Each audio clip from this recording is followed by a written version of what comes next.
Good evening. My name is Linda Allen, and I will be your moderator for tonight. I'm a member of the League of Women Voters of Rensselaer County, and I live in the town of East Greenbush. This forum is your opportunity to hear from the candidates for the East Greenbush Central School District Board of Education. First, before we get started, I want to go over a few housekeeping items. First of all, please check the room exits in case of an emergency. Second, everyone, audience members and candidates, please turn off all personal electronic devices, including cell phones, tablets, laptops, and watches. Thank you. This event was organized and sponsored by the East Greenbush Central School District and the League of Women Voters. The League of Women Voters is a nonpartisan, volunteer political organization that promotes the active participation of citizens in government. The League neither supports nor opposes candidates or political parties. This has been our policy for over 100 years. Our candidate events are intended to educate so that on election day, voters will be able to make informed decisions at the polls. League membership is open to any person who is 16 years or older. Please consider joining the League. Information on the League is available on the table over there on the side where the sign is. Please note that the election this year for the board will be on Tuesday, May 19th, with the polls open from 7 a.m. to 9 p.m. Now to the candidates. There are 3 open positions for the Board of Education with full terms from July 1st, 2026 to June 30th, 2029, and there are 4 candidates. There are 3 incumbents this year, and I will introduce them in alphabetical order. The incumbents are Mike Buono, Rob Marcioni, and Jesse Temple, and the new candidate is Shay Harrison. So that we all understand the role of a board member, this is a brief description of the major responsibilities of the board member. Their responsibilities include setting annual goals each July, aligning strategies, resources, policies, programs, and processes with those goals, monitoring progress using data and open communication, and maintaining a collaborative relationship with the school administration and the community. This is a working board with a number of committees that the board members join according to specific interests. Now I'd like to go over just the protocols that we'll be following tonight for the forum. We'll be using the specific forum as I outline now.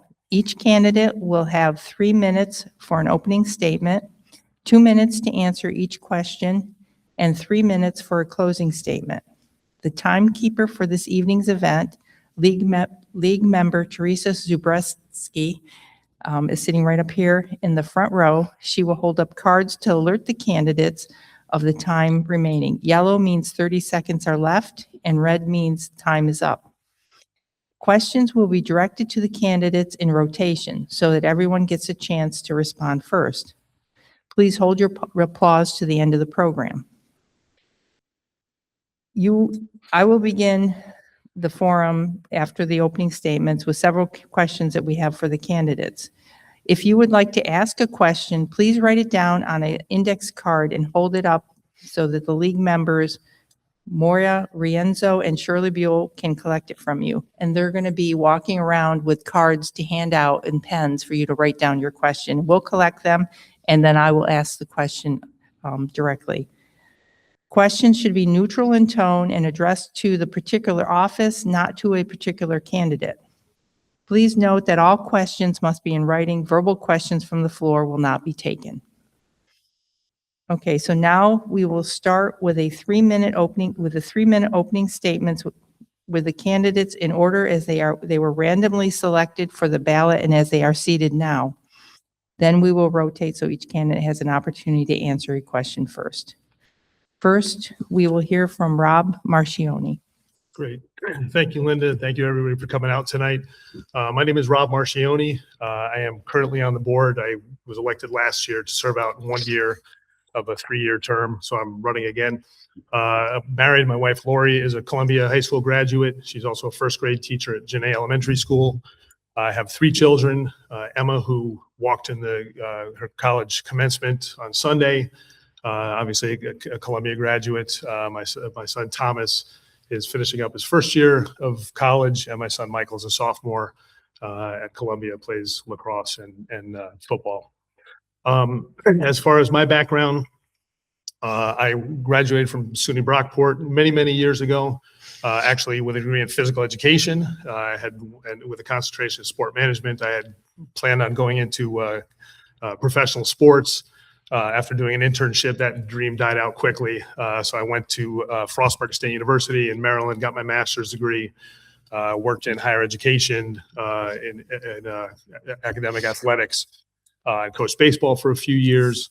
Then down in Virginia and Maryland, moved back to New York in 1995, the Capital District, where I got into nonprofit management and worked there for about 10 years, the last 7 of which, I'm not sure if Linda or anybody else knows this, was with the League of Women Voters of New York State, the last 3 of which I served as the executive director of the organization. And then in my 30s, decided to go finally to law school, graduated, and have been working for the Appellate Division of Supreme Court ever since for about the last 20 years. I've been very involved in the community with Cub Scouts, coached baseball and softball. I've served on the East Greenbush Girls Softball Board, president is 3 years. The Little League Board, I've been with Sorensko Babe Ruth for about 8 years. And I've done a lot of fundraising for cystic fibrosis and St. Jude's, as well as work for the local food pantry. And I hope, and this is kind of my natural progression of serving my community, the school board, and I hope to get the opportunity to do so, to continue to do so. Thank you. Okay, thank you very much. We'll go on to the next speaker for your opening statement, Shay. My name's Shay Harrison. I'm a 1990 Columbia High School graduate. Moved back here after going to school for 10 years in 2000. Columbia and East Greenbush, from the time that my dad and I moved here, really prepared me for doing some very interesting things afterwards. And that's why, since I've moved back, I've tried to, be involved in the district where I can.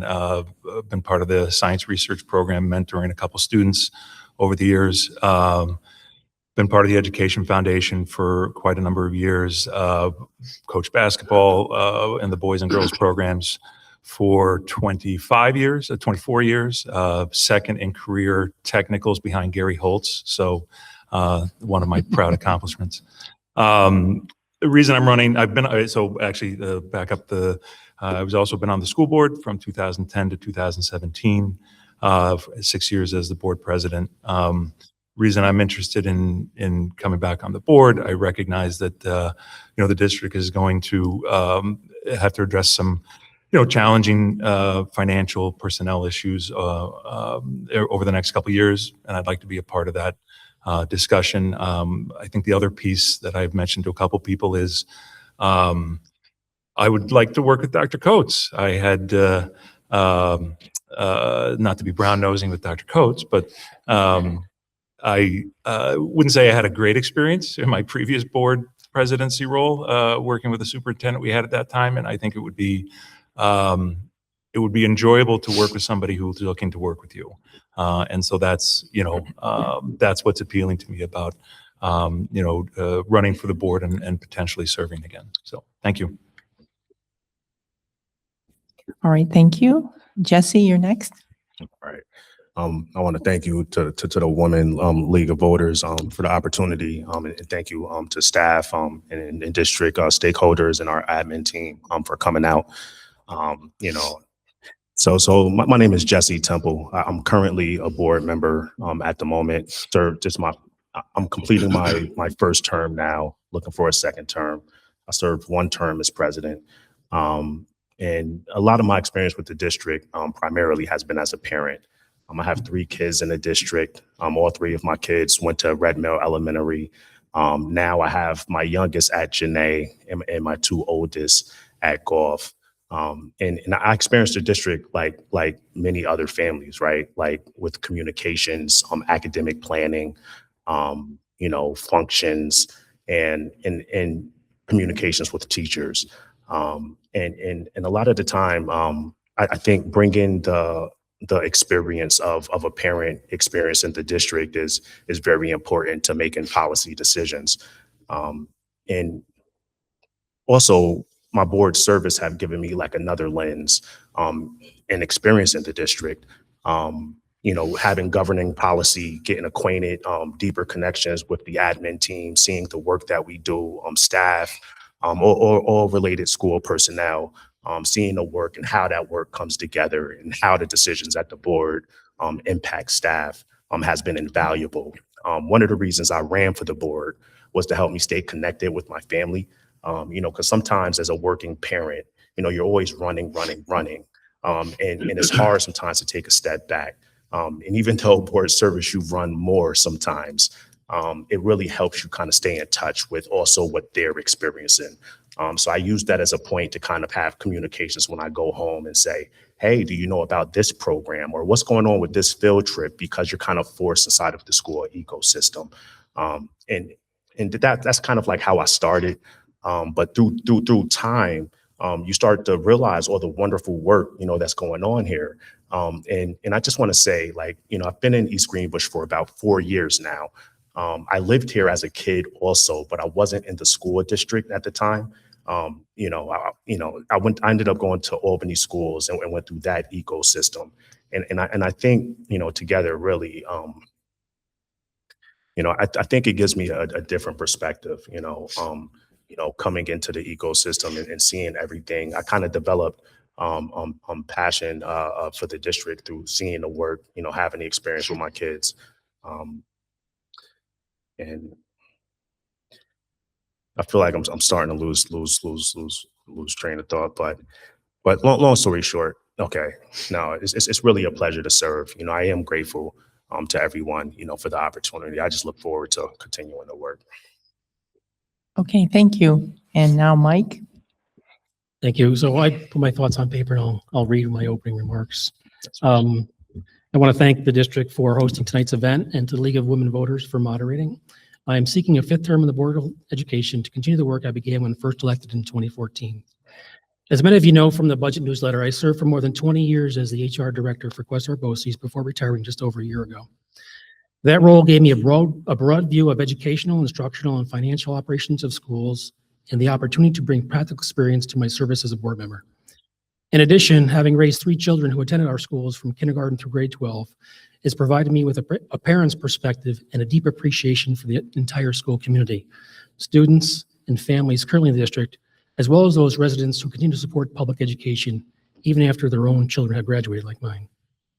For 7 of my 12 years on the board, my colleagues entrusted me with the role of board president.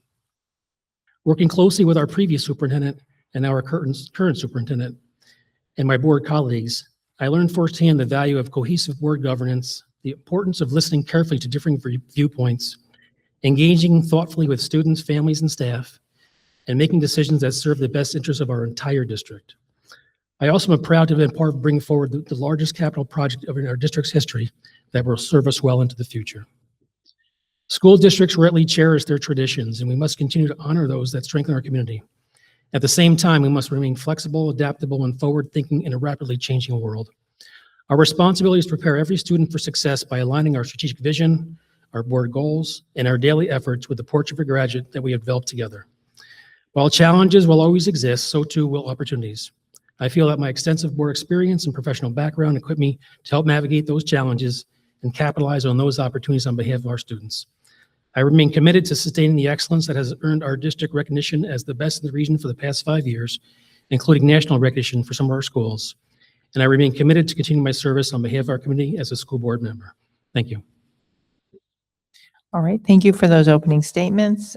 Just as a reminder again, if you'd like to ask a question, Moira and Shirley have the cards that you can write it down and they'll bring it up to me, okay? Just raise your hand and they'll bring you over a card and a pen. Okay. So now I'll start with some questions that we have for the candidates. Shay, I'm sorry. Shay, you'll be going first. So the first question is, what do you see as the major challenges facing the school district? Yeah, I alluded to that in my opening statement. I think the two biggest challenges relate to financial, right? Obviously, the transition from the large influx of funding from the COVID money that came from the feds that is now, dwindled out, and trying to navigate, the tax cap, which is now a 15-year odyssey for every school district to have to manage how you figure out your tax rate, your fund balance, how to manage things year over year. And I think, related to that is, personnel, and that's more about, well, one, it's about recruitment. Obviously, I think one of the biggest challenges that the New York State school districts are facing, certainly since, around 2012 when Cuomo started, going after teachers. And I think it was right around that time that kids decided, I'm not going into education at the college level. Why do I want to get beat up every day beyond the normal challenges that they face and that teachers face in the classroom? So I think, between the finances and personnel. So you've got recruitment. You've also got just the I believe we have kind of on an older side of personnel in the district, and so we're going to have folks retiring and needing to figure out how to manage that transition. So I think financial and personnel are the two biggest challenges over the next couple of years for the district. Okay, thank you. Jesse?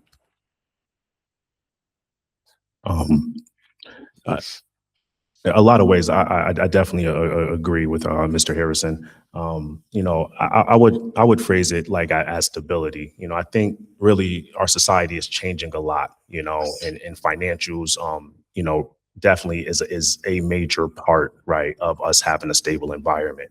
I think also there's other pieces too, right? You have AI coming in, right? You have changes in district population. You have, political instability, across the country with a lot of feelings around it.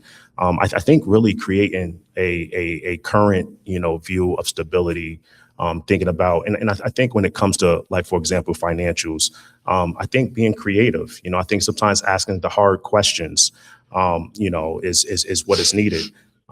But I think in a lot of different areas, like thinking about AI, I think really ultimately we need leaders that are going to dig deep into the issues. Sometimes it's very easy to kind of, because there's a lot of work going into solving these challenges, right? And things really do move fast in board service. And I definitely appreciate that everyone here has board experience and know what that process looks like. I really think it's just digging deep, and really just pushing the best that we can, and trying to create consensus around the issues. And I think too, the truth is, as groups, like when working within a group, sometimes you don't always get to the optimal decision and finding what is workable, right? What does all of the stakeholders kind of agree on? What is everyone priorities, and finding a direction forward that really everyone can live with, I think makes sense, and ultimately that benefit kids. Okay, thank you. And now Mike? So this is the fifth time I've done this for Meet the Candidates, and the first question is always, what are the major challenges and issues that face? So I already had some notes earlier.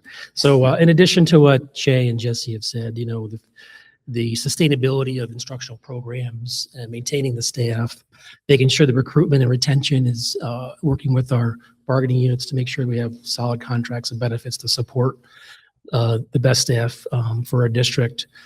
Those are critical. Jesse and I did serve on the AI Learning Committee, and what I learned there was really that I believe strongly that the technology integration and AI and the professional development of our teachers to be able to utilize that technology and those resources effectively is critical.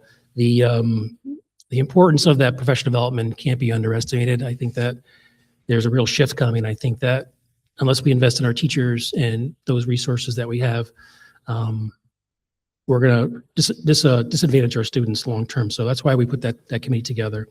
I think it's also about providing student opportunity. One of the things that when I came into the district, very strong believer in career technical education, other education opportunities for students such as Tech Valley, the new regional high school that's at Hudson Valley, and all the opportunities for other types of programs. So I see those as challenges, but I also see those as opportunities, and I'll continue to support those. And I've been consistent across my terms with the district and making sure that if it's good for the students, it's something we have to consider. So. All right, thank you. Now, Rob? Yeah, and I mean, I think I agree with what everybody said. Certainly, you know, there's a financial challenge that's staring at the district. That's going to take some creative solutions. You know, we have a structural deficit that needs to be addressed for long-term sustainability. AI is certainly, you know, a challenge coming. It's coming so rapidly. It's like drinking from a fire hose.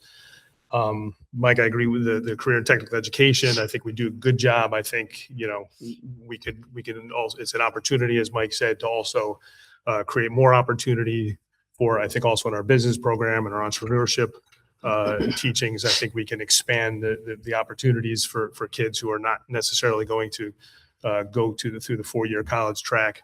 And I think the new learning standards and the portrait of a graduate. I think our district has done a great job in getting out in front of that, but I think there's going to be some challenges and a lot more opportunities with some more experiential learning and that sort of thing for the kids. All right, thank you. Now for the second question, these are, again, the league questions. We haven't gotten yet to the attendees' questions yet. And this is something I think some of the candidates have already touched on, but what are your thoughts on how to balance the cost of providing a high-quality education with the impacts on local taxpayers? And we're going to start with Jesse.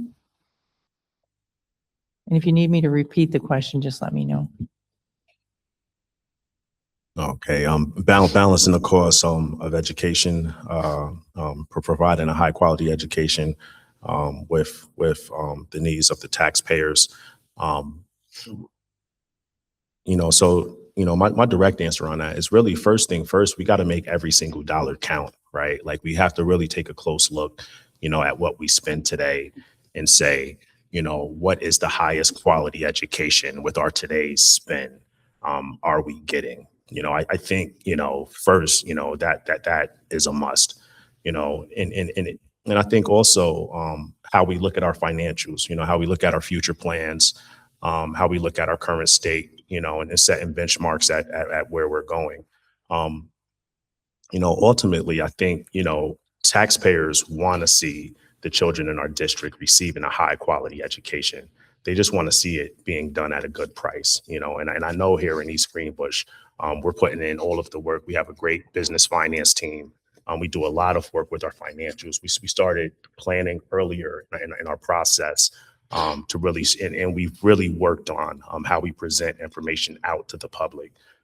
We also have a capital project with no tax impact that we help build facilities. You know, we're adding to the instructional quality through the facilities that our children are learning in within the district. I think it's really communicating value, best bang for the buck. And I think also, you know, reiterating like creative solutioning and looking forwarding. I think it's important that, you know, when we look for, like, you know, we always hear 80% of the budget is you know, staff salaries. And I think sometimes the way that we look at it, thinking about like, I want to come back to like things like Medicaid claiming, you know, finding efficiencies through AI, right? Like, and finding how can we accomplish a high quality education. And when I say that, I don't mean like staff impacting efficiencies. I mean, just finding better ways to do things. Okay, all right, thank you. Mike? Yeah, so I've always been a proponent of balance because, you know, the taxpayers are entrusting the resources that they pay for through the taxes and the tax levy to make sure that it's a combination of looking at how can we afford through that balance of what's the tax cap? Do we need to be at the tax cap? Do we need over the tax cap? Do we need to tax the the taxpayers as much. So for example, during my tenure during COVID, and this came up a lot during this budget session, was the fact that we kept tax rates very low during COVID. And that was purposeful and intentional to make sure that that impact on the taxpayer and the community was minimized due to all the things that we were going through at the time. We had additional funding. The other thing I wanted to point out is that, one of our board goals and a board priority in our blueprint is long-range planning. It's been an effort of the district to get that off the ground, and it's really critical that we start that process. It's in our goals this year. It's a long-term goal. It's something that we need to really dig into to make sure that we plan efficiently, but it's going to be through really that balance of efficient operations, developing that planning processes, working with Dr. Coates and his team to make sure that they've looked at all the different areas that we can provide strong instructional programs at the best cost. And I think by developing that long-range planning process, we'll be able to work with the staff and our administration to get that done. All right, thank you. And now Rob? Yeah, I mean, I think this is probably the biggest question facing us, is how to balance these things. The district has done a great job of obviously being elected as the best school district in the area for the last 4 or 5 years. But we are facing some challenges. I think the things that have been mentioned, I mean, the administration has done a great job of going through and trying to trim all the fat we can. And we're going to have to look at some creative solutions, partnerships, efficiencies, grant money, collaborations, and it's going to be a challenge over the next few years. And it's one that I'd like to be at the table to help look at the options. It's certainly with the administration and the staff as well as the board. It's going to have to sit down and have some productive conversations and really think outside the box. All right, thank you. And now Shay? I think most decisions that you make at the board really boil down to, the way I view it is, you have 3 constituencies that come into consideration with just about every decision, right? You've got your staff, you've got your students, and you've got your community members, your taxpayers. And I think, finding ways to, the best compromise is one where everyone's unhappy, right? That's not really what you're trying to do on the board, but the reality is you don't have unlimited resources, and that's both financial and human, and you don't have unlimited time. It would be great if we could have the kids in for 12 hours a day and teach them AI and financial literacy and things like that, but we don't do that. And so I think getting back to how do you balance what you do with the financial issues with what you ask of the taxpayer. I mean, I think the board 2 years ago went out and asked for a tax cap, a levy over the tax cap, and it passed. And so I think that's it's the messaging, it's the transparency, it's the communication, so that your staff believes in what you're trying to do, right? Whatever that, again, compromise ends up being. Your community believes, yep, this is worth the money. This is worth, the extra, whatever it is, $15 a month to pay for what the school district is asking for. I think that's, it's the way that you make those decisions, and they're going to be hard ones over the next couple of years. And again, that's, in my mind, it's always keeping, those 3 constituencies in mind as you figure out what's the, hopefully a lot of really good decisions, and sometimes the least bad option decision that you have to make. So, All right, thank you very much. And now I'll go to the third question the league has, and then we'll move on to the questions from the attendees. What is the best way to address differences of opinion on the board or between the board and administration? And we're going to start with Mike. Well, I have a little bit of experience with this, being board president for several years. I think it really is about communication. It's about transparency, being upfront with your colleagues, understanding what the items are, making sure everyone's well informed, and being able to come together to either agree or disagree, but come to some kind of consensus that best serves the students. A lot of the board members on the current board are newer, and there's a lot of learning going on. And I think that's part of a process too, is to do board retreats and to do workshops and to understand what are the board goals, what do these things mean, what is the data that's presented, there's so much that happens at a school board level, administrative level, that's important that people are knowledgeable and educated in those processes. It's also about making sure you understand the role of the superintendent, the role of the board as a policy making body, as a governance team, and understanding where your role as a board member fits in on a large level to help oversee the district. Our role is not to micromanage. Our role is not to be embedded in operations. It's our role to make sure that everyone understands that if you have community members that come up to you, then you should redirect them to the appropriate channels. We put together some communication documents for people to follow, and to make sure that as board members, we come to the table, we understand the agenda, we understand the topics, and we have thoughtful, deep conversations, enjoy ourselves, I hope too, because we're doing good work for kids, and to make sure that we reach those decisions, to have those conversations and help guide the district. Okay, thank you. And now Rob? And I'm sorry, would you read the question again, please? Sure. What is the best way to address differences of opinion on the board or between the board and administration? Yeah, and I mean, I agree with Mike. I think, respectful conversation, open, honest conversations with all the information on the table, listening to other people and not just being there to push your point of view, but being open to listening to other people's opinions and other people's suggestions. And at the end of the day, come together and come up with a solution or a conclusion together. And then everybody start pulling for that conclusion, and not just because your point of view or your side may not have carried the day. It's important that we move forward with one voice as a board to support the administrators, to support the staff, and support the direction the school district's going. Okay, thank you. And now Shay? I think it is the best for any organization when you have a board to have, the variety of perspectives coming to the table in those board discussions. You don't want a monolith. You don't want 9 people that have, groupthink and just say yes, to the same thing every time.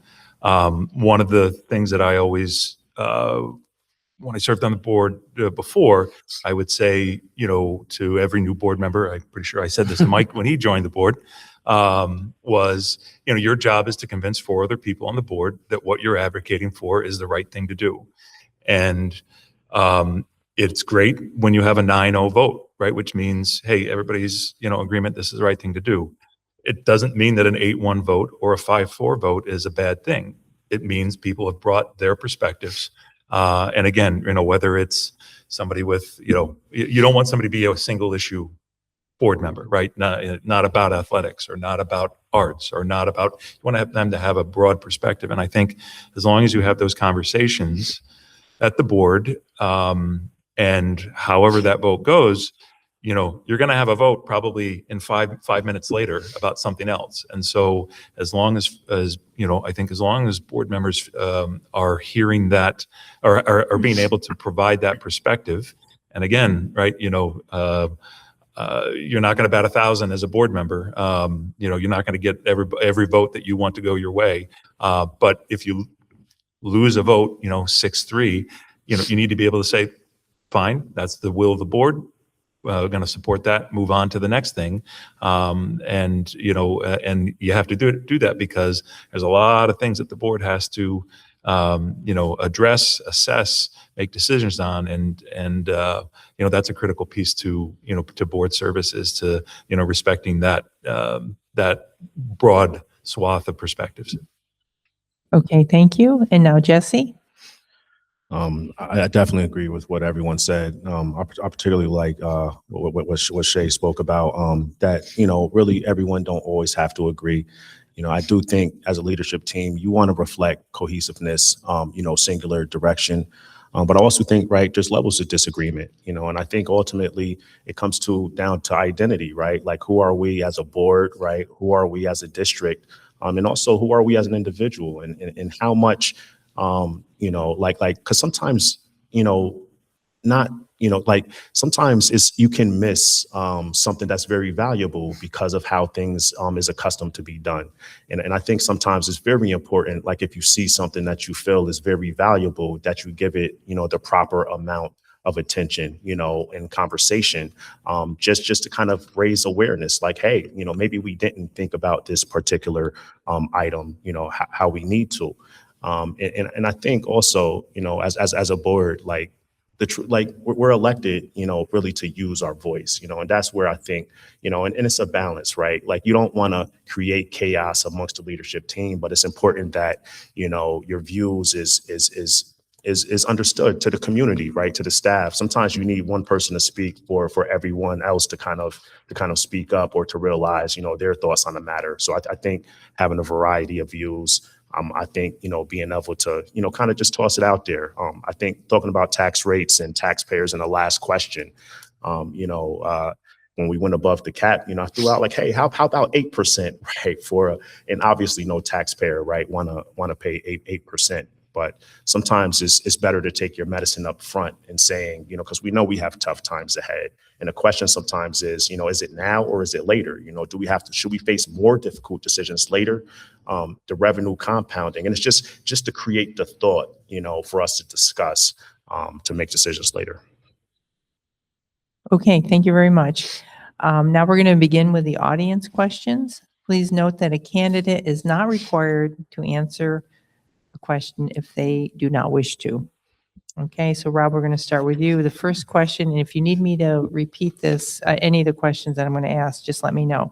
This one's a little long. So the smartphone ban during the school day seems to be having a positive impact on the learning environment. In light of that, what are your thoughts on the broader issue of screens in the classroom? Should the district continue investing in Chromebooks and digital text or go back to more traditional learning tools? And Rob, we're going to start with you. I think that's something that we certainly need to look at. I think the board meeting before the last one, we had someone come in and speak and provide some literature. I haven't got a chance to look at the studies yet, but I think it's certainly something that we need to look into to see what the impact is. I think the cell phone ban is great. I think a lot of the students like it as well. A lot of the teachers. I know it's led to more concentration in the classroom, greater engagement among the students. So I don't have opinion one way or the other than to be open to looking at the literature and studying it and seeing what's the best solution for our kids. Okay, all right. Shay? I think that's a question I would definitely want to have, you know, the input from, you know, the teachers, you know, the administrators that are dealing with the, you know, the educational delivery, because, you know, clearly cell phones were a distraction for a long time. I think probably my last year on the school board in 2017, we were rolling out the Chromebooks. So now 9 years later, right, this question of, you know, what's their utility? You know, there's nothing that says, you know, a certain approach or trajectory is set in stone and you've got to do it for the next 40 years.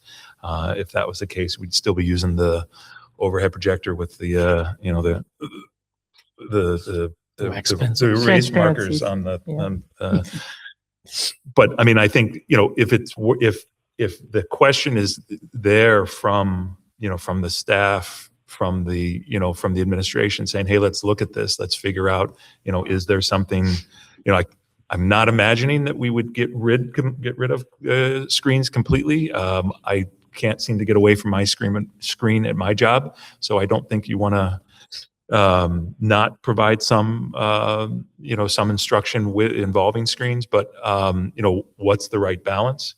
If it's become, you know, a tool that, I mean, look, the kids, I think the students that were here, they left, so I can say this. You know, they're using, there are a couple kids, all right, so you're clearly not doing this, but, you know, I'm sure they're going on Google Docs and they're working their way around restrictions, because I've heard other kids say that's what they do to share YouTube videos and things like that. So, you know, what's the right balance of how to utilize the tools in educational delivery, but also address, maybe some shortcomings that we can, do something different. So I think it's a legitimate line of inquiry. Okay, Jesse? I think already discussed is kind of a balancing act, right? Like I think there's definitely, we're having our educators, discuss the added benefit, of having students not being so absorbed in the screens. We also recognize that screens are really addictive and really impact children's socio-emotional development when out of balance. We also have, a world that's becoming more technologically oriented, right? And screens are becoming more important in everyone's day-to-day life. And I think, finding that balance and saying, what is healthy screen behavior? What is distracting in the classroom?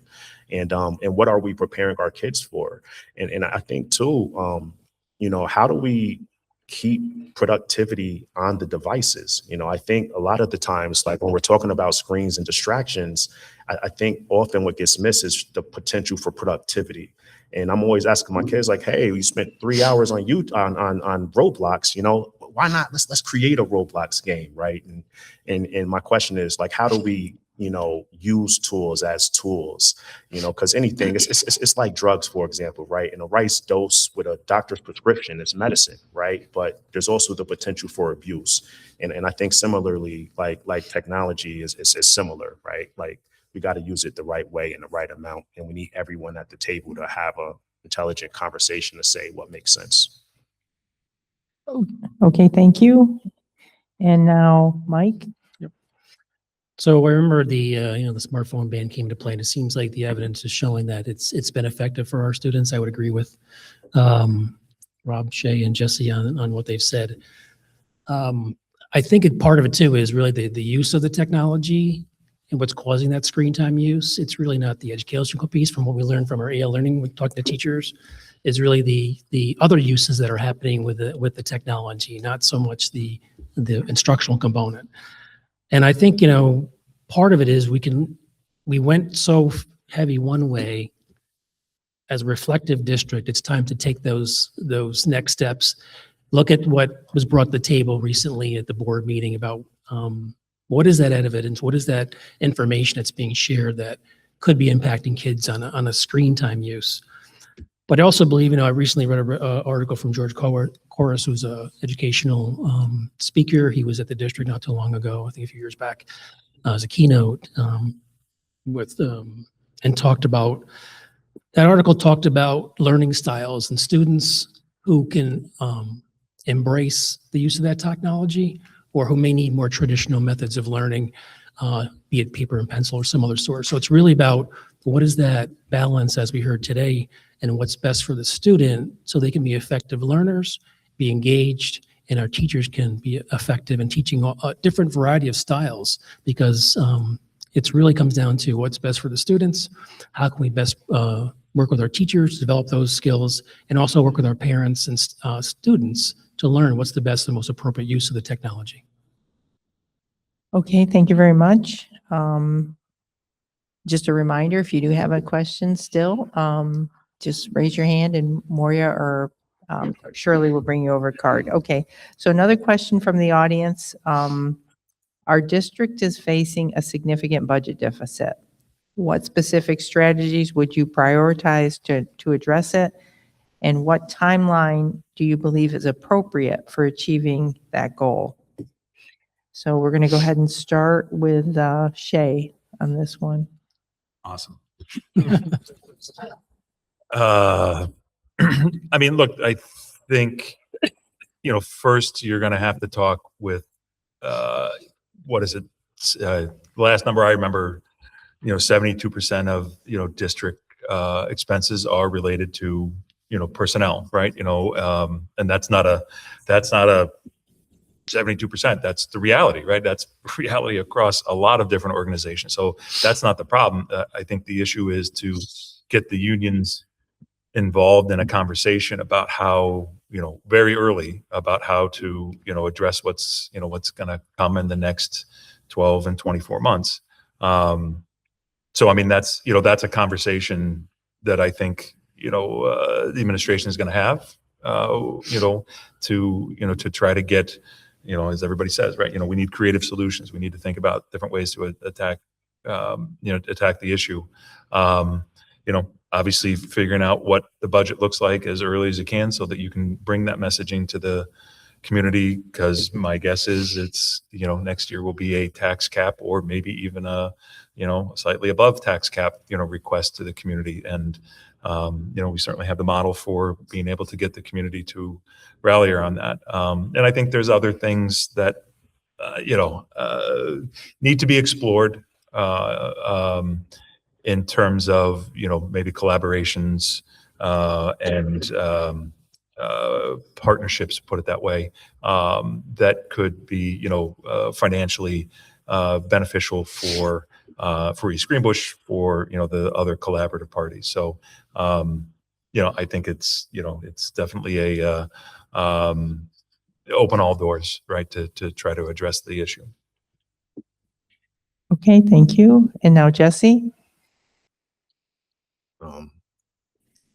The budget is definitely going to be a challenge. I think it's going to take quite a bit of time to really get our arms around it. Another reason why I threw out 8% tax levy increase was because, the truth is expenses are going to continue to rise. And it was really foreseeable years ago that, right, like there was going to be greater and greater pressures downstream. And that's the idea of sometimes taking your medicine early, right? Because as everyone, right, all local governments and state governments and federal governments experience these pressures, there's less tolerance for higher taxes later sometimes. So I think like really acknowledging the reality that each year is going to be harder and harder to raise taxes just from fiscal pressure. Because of that, I think creative solutioning really is required today. Solutions I would think of is particularly like thinking about Medicaid claiming of services we already provide. In New York State, you could claim for services to IEP students and IFSP students for specific types of services. I would love to find out what is our current state of reimbursement. How much do we spend in providing those services, and what is the potential for claiming? I'm working with New York State on expanding our state plan, which qualifies services to be all students, not just those with an IEP and IFSP. Also, I think using AI to gain efficiencies and thinking about planning. I think also thinking about district mergers and and annexations.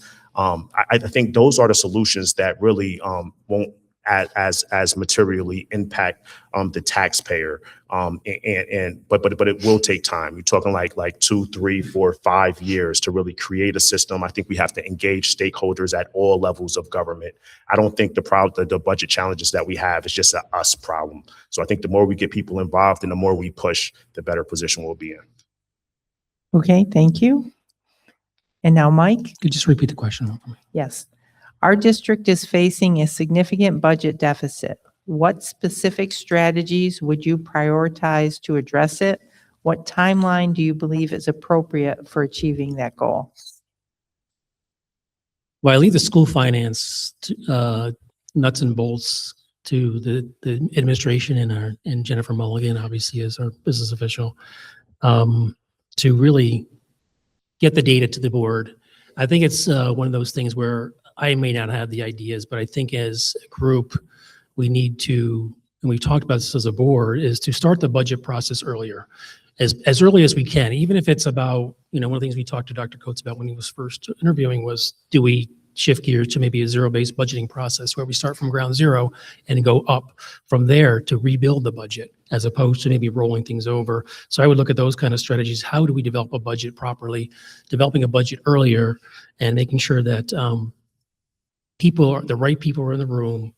It could be board members, committee members, it obviously are bargaining representatives and leadership, people who can come together and give a variety of different ideas and input into that process. And then from there, the board can then take over and do its due diligence to make sure that we're maximizing on those resources. Another thing I would do is continue to maximize the BOCES aid component of our district, to make sure that we're utilizing the services of BOCES and shared services as much as possible to get that aid back to the district.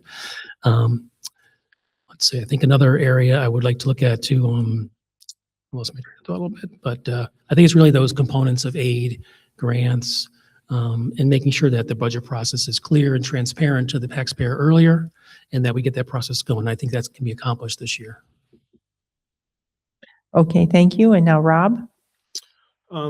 Yeah, I think specific strategies, the things that we talked about before and what's been talked about here. I think we need to think outside the box, and the timeline. I wish we had 4 or 5 years with the amount we've been drawing down reserves the last couple of years. I think the window is probably more 12 to 24 months, as Shay said. And I think we're really going to have to look at partnerships, collaborations, new funding streams. I think that is the challenge, is to come up with those strategies, and we're really going to have to again think outside the box and as a group and think and for somebody that's coming outside of education, maybe that's an advantage to see some possibilities with some collaborations that maybe hadn't been thought of before, to create some new funding streams. And I said, as the timeline, I mean, the time is now. It's really it's the 300-pound gorilla in the room, and it's going to be need to address sooner rather than later with the administrators and the staff and everybody working together. Okay, thank you. And now for the next question from the audience. If someone asked you, why should I send my child to East Greenbush schools, what would you tell them?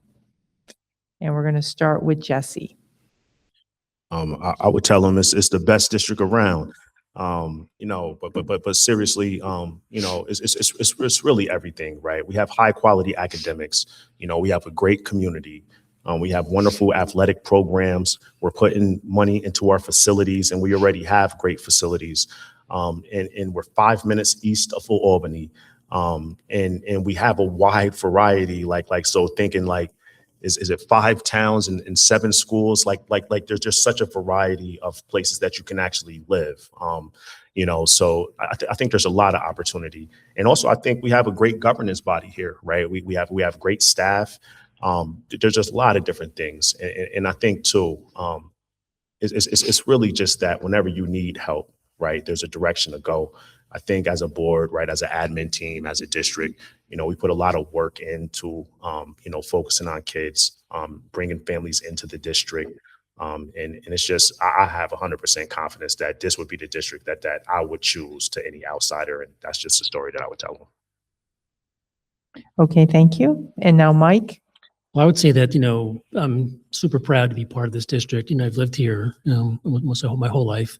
And, I would tell that person I send my kids here because the district provide the best opportunities for their success anywhere. And I think that this is a community that supports its schools. The volunteerism that we see all the time, the dedication of the staff, to, from the people who take care of the buildings to the administration, everyone in between cares about the kids and making sure that they do their best to see that they get that education.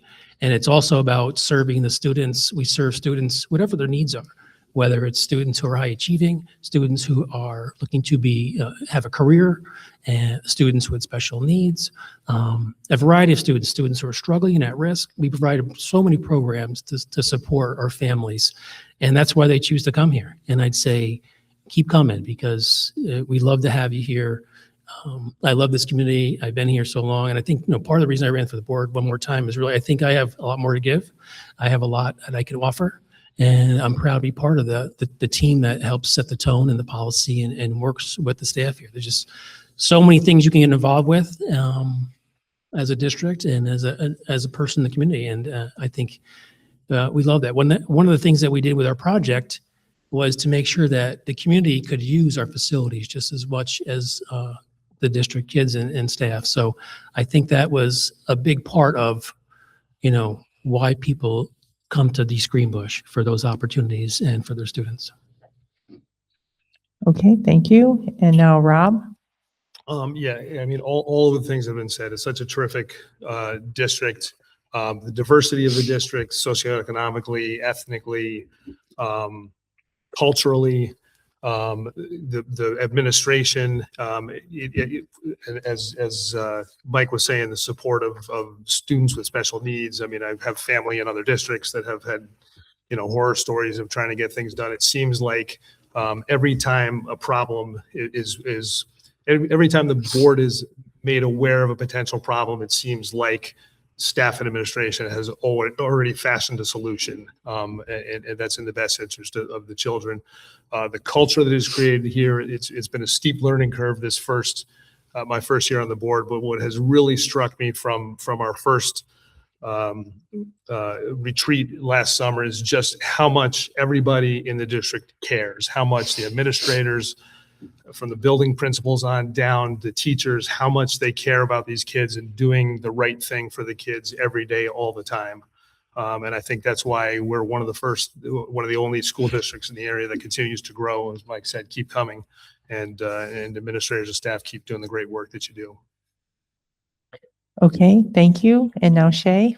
I mean, I'm biased. I'll say it's the graduates, right? Look at the quality of graduates that they produce. But I actually, that does relate to, we just had the Ed Foundation Gala a couple weeks ago, and, again, being part of that group for 20 years, I mean, the people that come out of this district didn't just sprout up, out of thin air, right? The things that these people are doing are because, and every time they come up and give their speech to, go into the Hall of Fame, they talk about, the teachers, the parents, that, not necessarily just their parents, but the parents in the community that supported them, the teachers that made, obviously lifelong, impact on their lives and the direction that their lives took.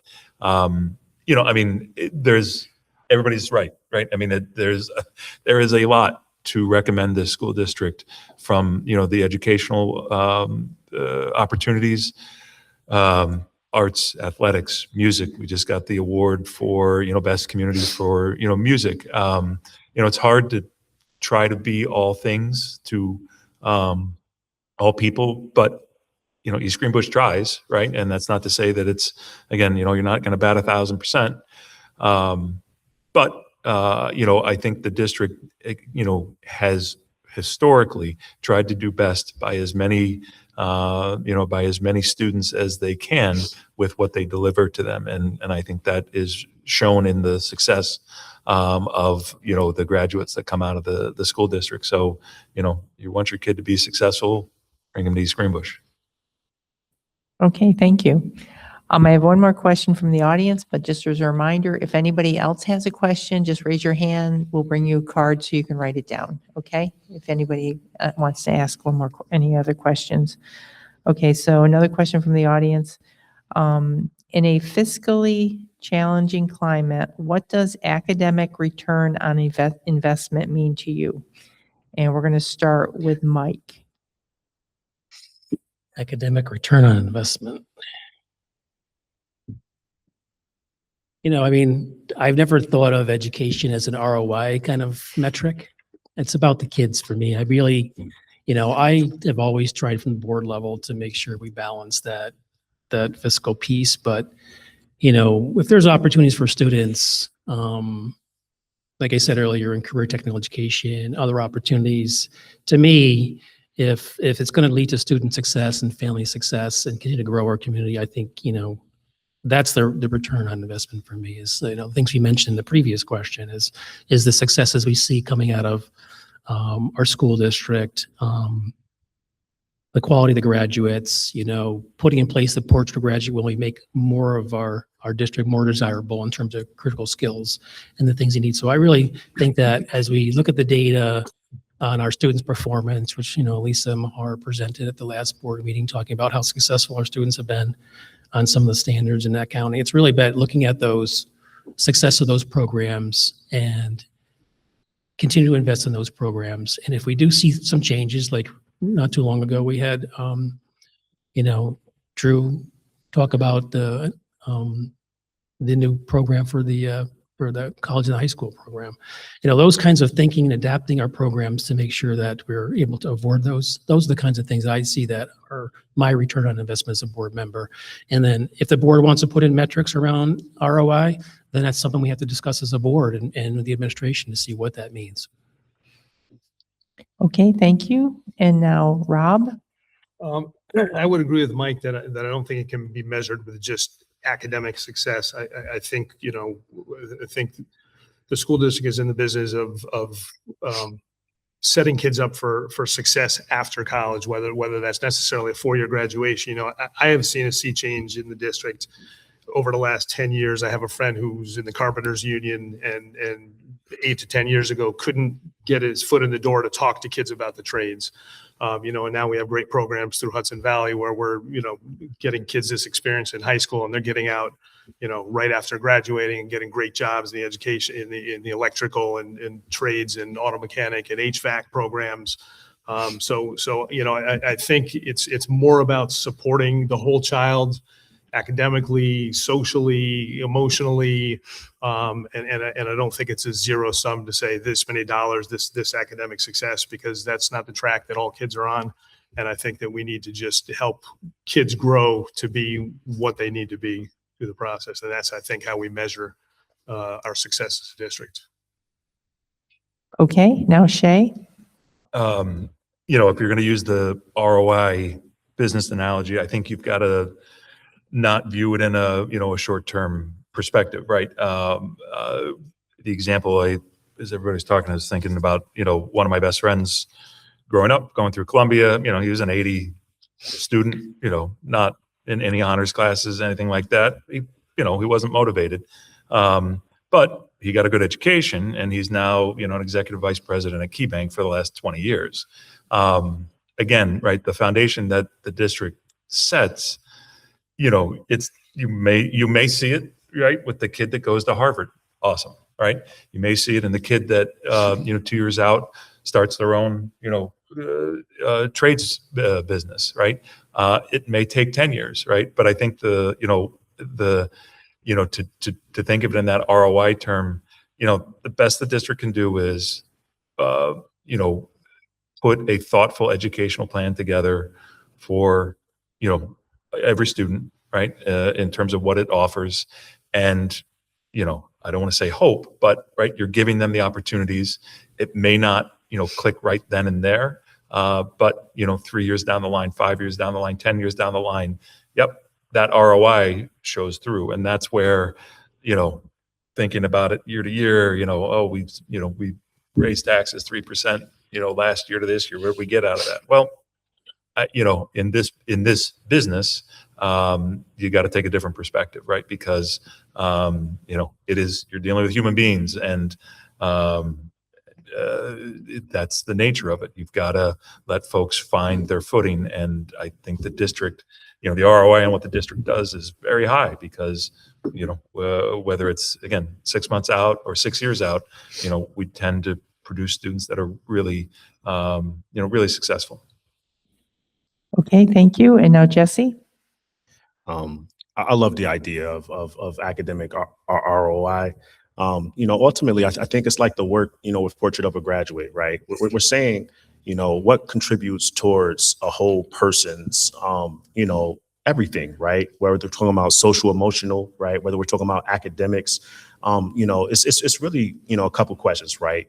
Is our education helping someone to see themselves, right? Know themselves well, and all of the components, whether mental, psychological, emotional, can they see them, through history, or through biology, through everything that we provide them, right? And it's also, can our kids, when they leave, see their opportunity, right? Like that the world provides, it's endless opportunities, so being our education, are we helping kids to realize opportunity?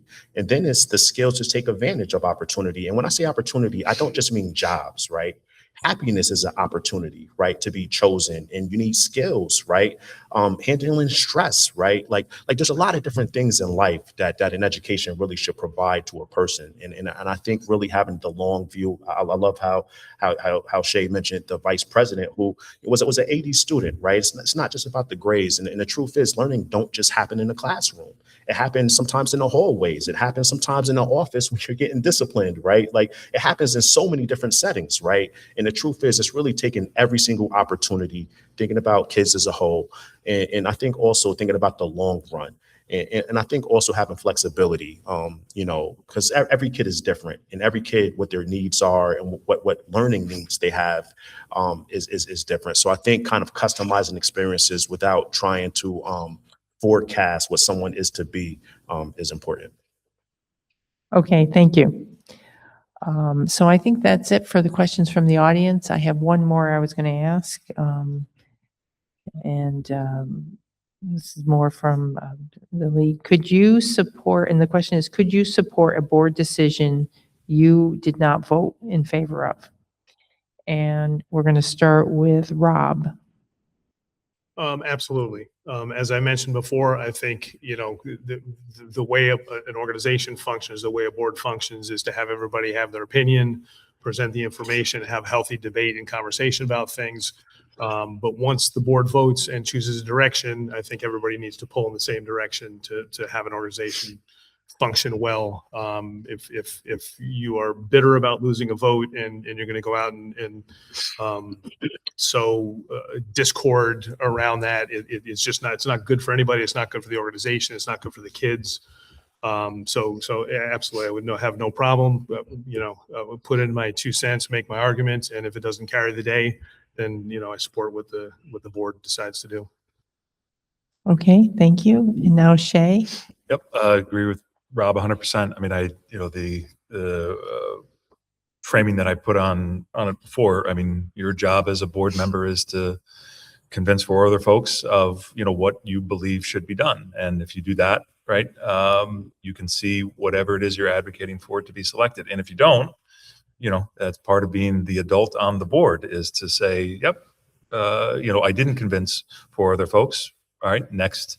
I mean, I never played baseball, but the analogy of, next batter up, right? Next time at bat, right? Because again, you're going to get with board service, literally hundreds of decisions a year, right? And if you get that out of shape over one, that's just not productive for yourself as a board member, and it's not productive for the board or the district, because right, there's a lot of fish to fry in terms of what a board has to address. So, I mean, I think that's should be expected to be part of the experience on a board, is that you're not going to win every vote.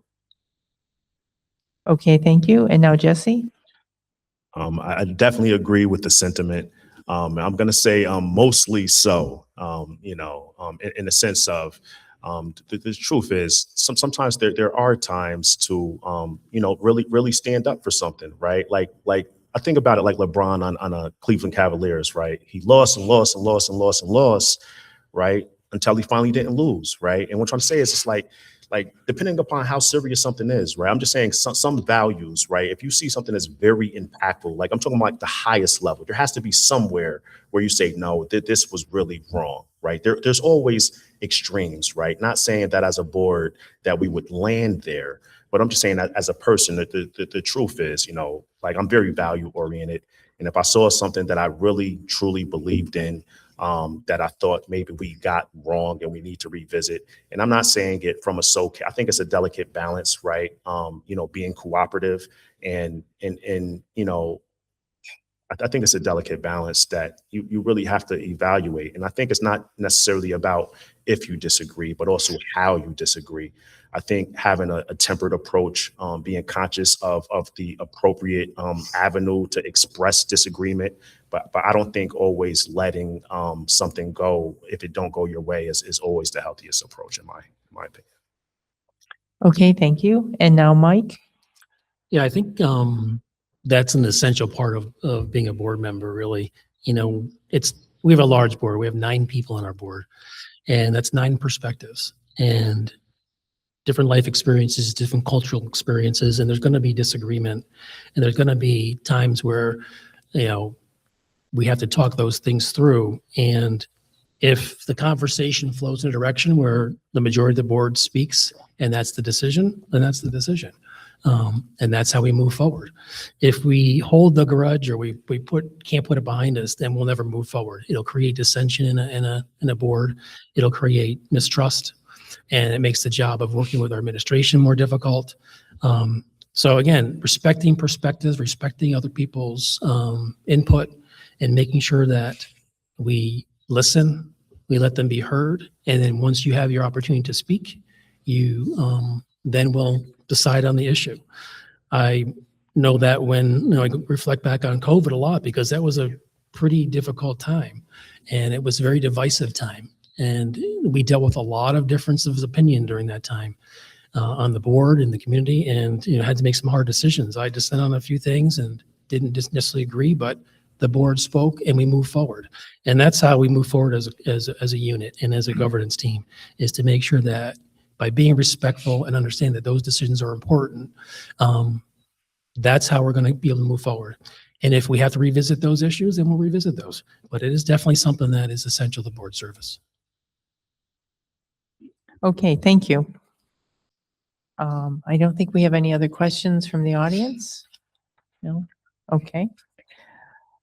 Before we hear the closing statements, I wanted to thank you all for demonstrating your civic interest by attending this event. And I want to thank the candidates and the audience for the respect you showed throughout the evening.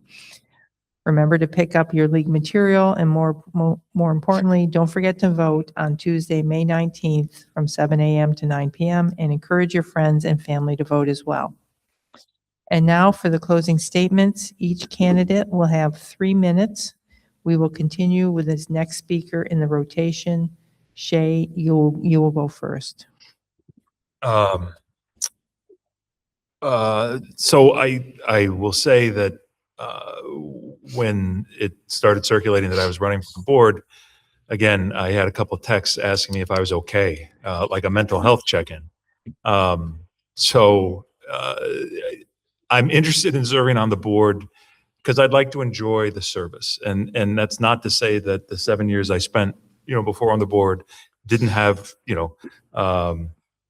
good periods, but we also had a lot of stressful stuff that we were dealing with, right? And I would like to, financial issues, awesome. I'm not getting sued. That's a win in my mind. Right? We can deal with those things. And so I would like to be a part of, some hard decisions that are going to be made, but at least be a part of a group and a team between admin and the staff, figuring out how to navigate that. And so, I can't tell you how many folks have texted me saying, glad you're doing it. It's a thankless job. Yep. It's a thankless job, as everybody up here knows.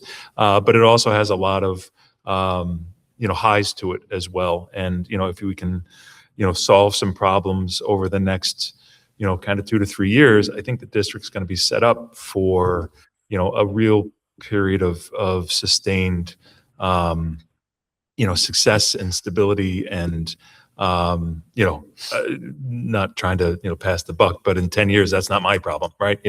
Let the next group of people that are going to come and, try to join the board have to, continue that success. But to be able to, to join this group and, hopefully be a part of some tough choices, but hopefully, choices that, set some foundation for, the future, continued future growth and continued success of the district, keeping what we have built to this point, a very successful district on multiple levels.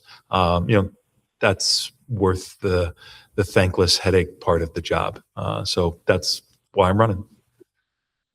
Okay, thank you. And now Jesse, and just to clarify, Teresa, they have 3 minutes for that. Okay. So now Jesse. I'm running really because I don't feel that the work is done yet. I'm definitely, privileged to have had an opportunity to serve these past 3 years. And the truth is, board service is hard. I think it's Shay discussed. It's a lot of time and work digging into issue by issue, and sometimes heavy topics. And I think there's a gravity to the work that we do, and I don't take it lightly. The reason why I'm running is because I feel like I still have more to give. Ultimately, I do enjoy kind of, looking at financials and being creative, and I have a passion for the community to try to dig in and help see what we could do. And the truth is, I mean, ultimately, everyone here has a volunteer spirit, right? Like, you don't run for the board, and everyone here has done it before, because you don't. But I say that to say that, I don't see board service as a barrier to continuing the work, right? Like, the truth is, our district deserves the best. And I think really that's the commitment, is to say, what can we do, to help push our district forward. I think being on a board, it gives you an opportunity and a voice to communicate with the community, to work with everyone, to help achieve that. But I think at the end of the day, the work is always there to try to reach out. Can we help kids? Can we help families? Can we talk to our administrators and things like that? And the truth is, the way I look at it is, no matter what, right? I think forward is the mission. The challenge we see is real. I think, sometimes we could use every hand on deck, and that's the reason why I'm running again. I'm putting my hands on the deck. Let's make this happen. Okay, thank you. And now Mike? Just reflecting on what Shay said, I think I had some of the same comments because, I've served 12 years on the board. I recently retired, and people are, why aren't you on the golf course? Well, I'm on the golf course, definitely on the golf course, but I do have the time and energy and the commitment to continue working with a great team that we have in place here, and, enjoy working with the administration and the board level. I represent a different constituency now, I think, in my role.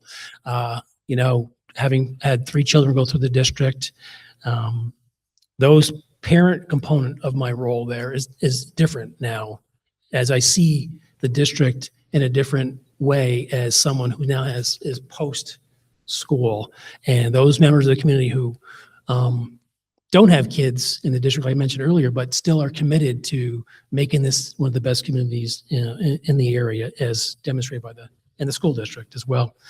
And I think that, our recent board budget process reflected on the strengths and challenges that we have. And I believe I'm an independent and strong voice on the board who can help support the mission and the vision and the goals of the district. There is different work to be done now. And I think that reflecting on the experiences I've been through, and I had was very fortunate to work with Shay when he was board president, learned a lot from him.